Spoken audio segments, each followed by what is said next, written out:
analogikan ke dalam diri saya sampaikan ke dalam diri saya bahwa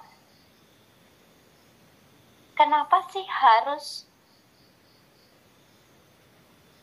semuanya tuh mengarah kepada Jawa. Di awal paguyuban ini saya kenal, saya udah sampaikan, apakah Jawa Dwipa ini Jawa yang sebenarnya atau memang Nusantara? Dari tahapan-tahapan itu justru yang diwujudkan Prambanan. Suara, saya bahkan bicara dengan sampean, suara yang saya dengar itu persis saat tahapan Medaran menyampaikan kepada saudara. Saya selalu bilang saya bukan antipati dengan budaya Jawa, enggak. Cuman bahasanya saya bukan pelaku di sana gitu. Kemudian diwujudkan dengan candi sedemikian rupa yang kenapa sih bukan Besaki aja, dan saya pernah sampaikan itu, kenapa sih bukan leluhur saya aja bahasanya kayak gitu kan. Kemudian bahasa, dan itu bahasa memang benar-benar saya enggak mimpi itu di jalan. Dan yang kemarin sosok manusia dengan dengan alat dari zaman dulu, seni. Alat yang dipegang, yang ada di depan, kemudian 8 okta, 8 nada itu adalah satu kesatuan yang saya tidak mengerti maknanya. Mungkin karena sebelumnya saya minta tongkat penuntun dalam kesejatian yang sebenarnya. Kalau pada tahapan aku itu hal biasa. Ya, nah ini apakah ada hubungannya dari pertanyaan saya sebelumnya atau keinginan bahasanya seperti itu dengan mimpi saya kedauhan seperti itu? Atau beliau ingin menyampaikan bahwa kamu tuh lo nggak boleh tahu itu, karena beliau diam. Lalu seperti apa? Nah, mungkin itu saya menyampaikan permohonan maaf kepada saudara semua yang ada di sini. Saya kepingin sekali menggunakan bahasa Jawa, tapi saya nggak bisa. Dan mungkin itu. Terima kasih. Rahayu, rahayu, rahayu. Selamat malam. Ya, Mbak Handayani ya, terkait dengan kemarin Saman ingin mendapatkan tahapan-tahapan atau kesejatiannya, untuk arah kesejatian sebenarnya seperti apa ya, kalau tahapan memang sudah biasa sampean seperti ini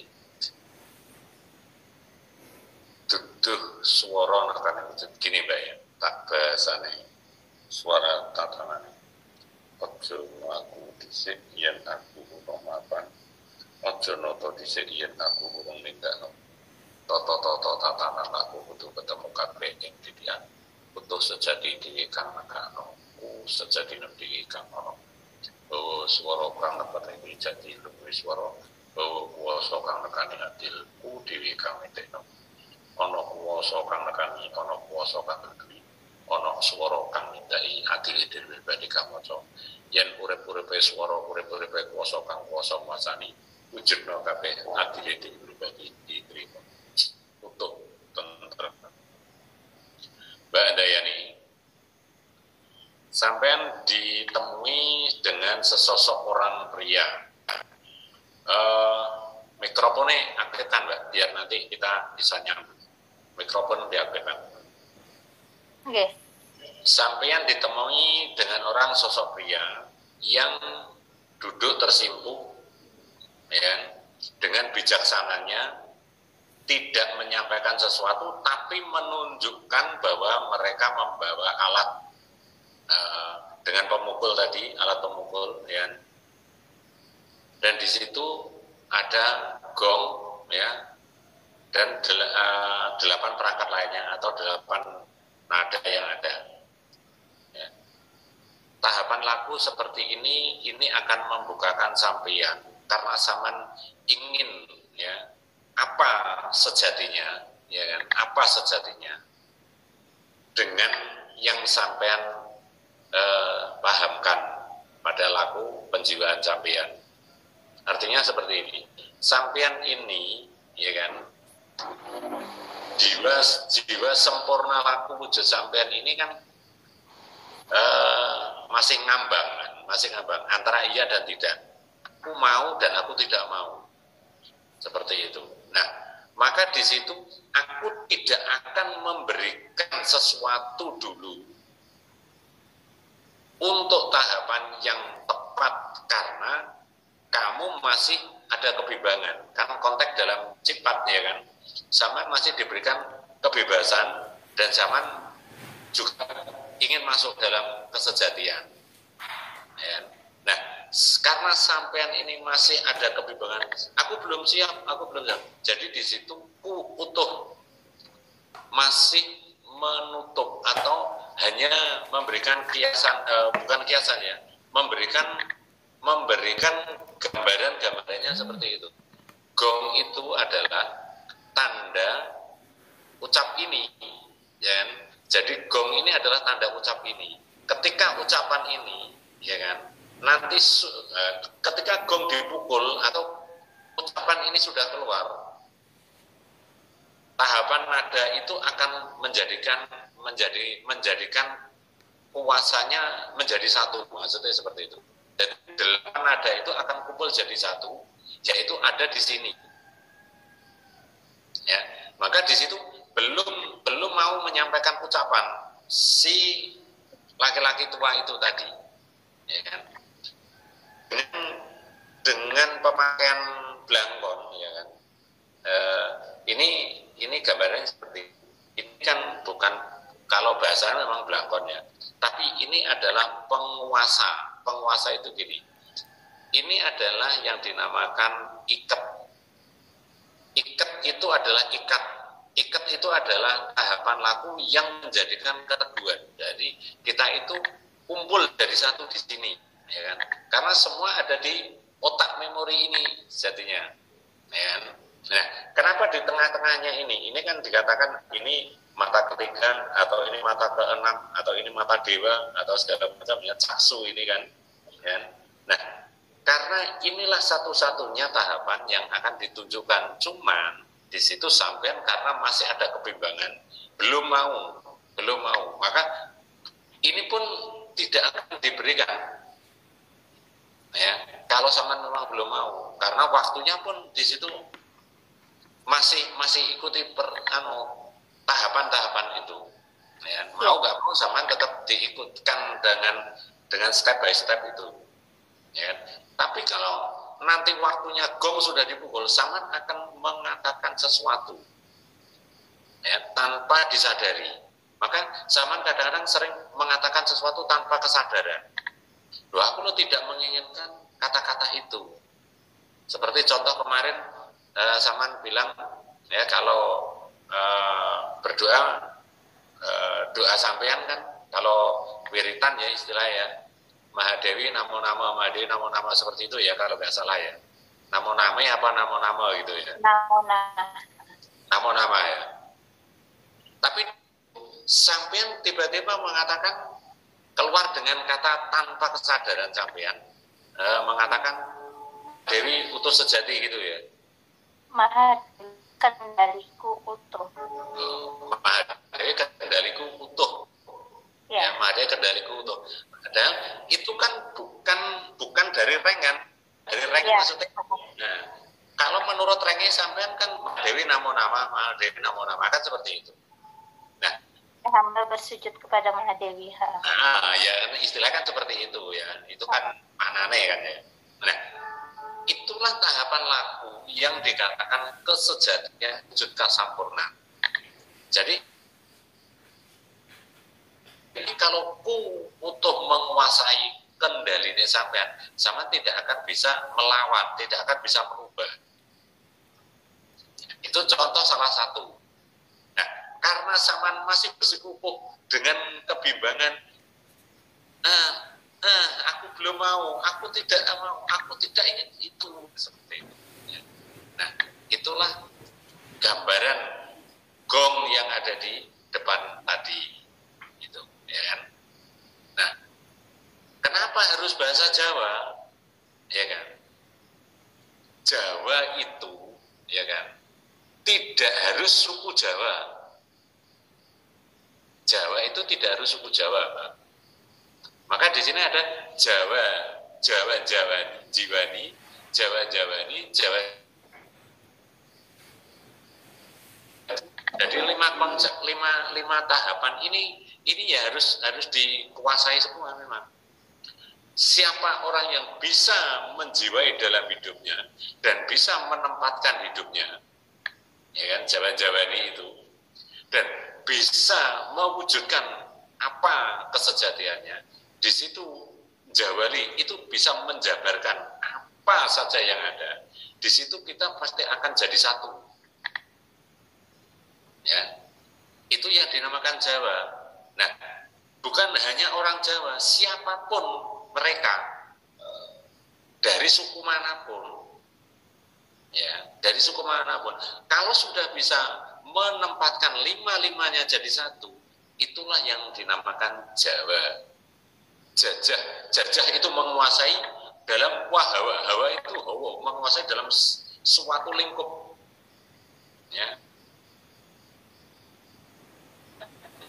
atau menguasai dalam tahapan apa saja, itu yang dinamakan Jawa, ya. Nah, meskipun mengaku suku Jawa, tapi kalau belum bisa 5 jadi satu, itu pun belum dinamakan Jawa. Itu. Nah, kenapa harus Prambanan? Ya kan? Memang di Prambanan itu ditunjukkan 5 jadi satu di sana. Ya, itu kan simbol seperti itu. Itu kan simbol. Nah, maka kenapa harus Jawa Dwipa? Ya, karena Jawa Dwipa itu adalah satu kesatuan. Nah, satu kesatuan yang dijadikan Nusantara. Itu, Mbak. Globalnya seperti itu. Maka tunggulah saatnya sampai nanti kalau sudah mau menerima, iyalah aku tak menerima kalau gitu ya. Itu nanti gong akan dipukul. Gong. 8 nada akan datang. Oh, untuk suara namanya wujud kuasa namanya adil itu pribadi jumbuh karo adilku kowe ucapan ing kuasa nekani wujud adil itu pribadi ditata karo kesejatian nyata. Itu, Mbak. Nice. Ada lagi yang disampaikan? Ada satu ketakutan setiap kali kita berbicara sebuah kesejatian. Kalau konsepnya kesejatian itu perspektif saya itu dia tidak menghitung untung rugi. Baik buruk itu relatif. Jadi kalau konsepnya kesejatian adalah sesuatu yang kekal, keburukan itu pun juga sebuah kebenaran. Lalu kenapa kita harus membenci sebuah keburukan? Artinya begini, kalau dalam tahapan laku, kita nggak boleh bohong, harus jujur dan tidak sombong, itu prioritas utama. Bagaimana dengan mereka yang melakukan ketidakbenaran? Sementara ketidakbenaran itu juga energiku untuk pemahaman itu. Jadi sehingga jangankan manusia yang berpikir, manusia yang melakukan tidak beradab sekalipun ada esensi utuh di sana. Jadi kita harus seperti apa untuk menyikapi fenomena itu? Bisa nggak kita tatkala suatu ketika berbuat kesalahan, ini juga akan menjadi bumerang dengan diri kita bahwa ini tidak boleh. Itu yang menyebabkan kenapa saya tidak bisa lakukan itu. Karena tatkala kita berbicara kesejatian tapi masih berpikir untung rugi, wah saya nanti dapat apa ya, saya nanti mikir apa ya, itu tidak pas. Disitulah yang menyebabkan kenapa saya belum siap. Seperti itu, karena banyak fenomena yang saya perhatikan. Nah, siap. Dan itu. Ya, jawabannya gini, Mbak ya. Kenapa saya didhawuhi seperti ini? Hei manusia, kamu temuilah siapa yang dawuh itu dulu. Ya kan? Kalau kamu kamu sudah ketemu siapa yang dawuh, maka di situ kamu tidak akan pernah ada keraguan. Ini konteks utamanya satu, ya. Nah, kenapa saya sendiri ini juga tidak mengerti tentang adilnya diri pribadi awalnya, ya kan? Karena di situ aku kesejatian, apa ini yang sudah sejati Gusti? Belum, cari dulu, masih ada lagi, jalan lagi. Sampai tahapan berikutnya, tanya lagi, apa ini sudah sejati Gusti? Belum. Nah, dari tahap demi tahap, akhirnya ditemukanlah dengan ojo gorok, kudu jujur, harus dendam, jangan dendam atau jangan sombong itu. Nah, tiga-tiganya jadi satu adanya diri pribadi. Disitulah kunci utamanya bahwa manusia hidup ini tujuan utamanya disuruh menemui siapa yang dawuh. Temui dulu siapa yang ngajari ngomong, gitu loh maksudnya. Supaya kamu tidak menyalahgunakan dalam konteks kuasa hidup itu. Maka ketika sudah ketemu dengan siapa yang dawuh, di situ tidak akan pernah ada keraguan. Nah, maka banyak dari keraguan-keraguan itu timbul karena di situ masih banyak kebohongan, kesombongan. Kata-kata kesombongan yang paling identik adalah merasa menguasai, merasa mempunyai. Ya. Maka tatkala kita bertanya, kamu mempunyai apa? Dengan runtutan yang ditanyakan dengan nilai kebenarannya, di situ tidak bisa menjabarkan. Kemarin waktu ada di Jawa Tengah, Kang Sito menanya salah satu saudara yang hadir pertama kali baru tahu adanya paguyuban Lucu Baspora itu dengan jawaban yang polos. Ditanya punya jam tangan, punya, harganya berapa? 700.000 atau berapa kemarin? Ya. Mereknya apa? Belinya di mana? Tahu. Tapi ketika ditanya, Saman punya tangan? Punya. Asalnya dari mana? Dikasih. Yang memberi siapa? Tuhan.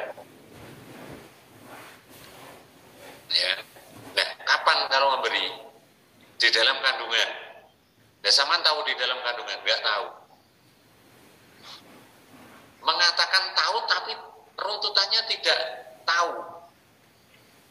Mengatakan punya tapi tidak pernah tahu runtutannya. Nah, disitulah tahapan-tahapan dengan kata sombong dan bohong. Ya. Maka inilah temui dulu siapa yang dawuh. Kalau sudah ketemu yang dawuh, papan duduhe dawuh, tatanan laku pasti akan dituntun dengan utuh sejati yang menyampai. Maka sampean mengatakan Mahadewi utuh sejati tadi, itu Saman tidak akan takut mengatakan seperti itu. Karena Saman sudah dikuasa dengan utuh sejati itu sendiri. Itulah Mbak nilai kebenaran, nilai kesejatian. Ya kan? Manakala Saman atau ketika Saman sudah ditata seperti itu, Saman pun nggak akan bisa menolak. Tapi itu kan konsepnya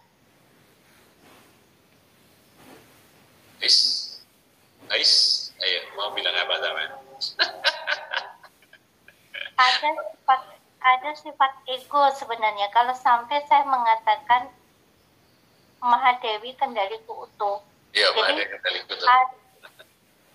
Itu ada sebuah, kalau saya berpikir itu tidak pantas rasanya kita mengucapkan itu gitu, karena tahapannya adalah saya penyembah Tuhan. Nah, bahasanya kan seperti itu. Saya belum sampai pada tahapan aku adalah Tuhan. Nah, kan belum sampai seperti itu. Nah, jadi itu ketakutan. Ya kalau benar, ya kalau. Nah, ada hal-hal seperti itu gitu. Nah, kan? makanya temui dulu yang dawuh itu supaya di situ akan terteguhan itu nyambung gitu loh Mbak, ya kan. Maka sama kan sudah ibaratnya kan sudah diincipi itu, sudah dicicipi dengan utuh itu tadi, ya. Itu, nah inilah yang akan menjadikan nilai kebenaran-kebenaran dalam wujud jiwa sempurna. Di situ, maka sama tidak akan bisa bohong untuk mengatakan sesuatu itu. Nah itulah konsep laku wujud jiwa sempurna dalam laku kesejatian. Itu. Jadi mengatakan yang tidak sesuai dengan rank, karena rank-rankan itu, ya kan, itu belum tentu dengan nilai kebenaran. Ya. Tapi kalau sudah keluar dengan utuh sejati, ini loh yang sebenarnya. Seperti itu. Ya, gak melampaui batasan. Saya sebagai manusia biasa gitu. Jadi di situ adalah sudah dikuasa masalah nilai kebenaran nih. Itu. Ya, iya kalau memang bisa dipahami. Tapi berat juga sih. Makasih ya, Matursun. Makasih Kang atas arahan. Iya, Matursun juga. Ya, dulu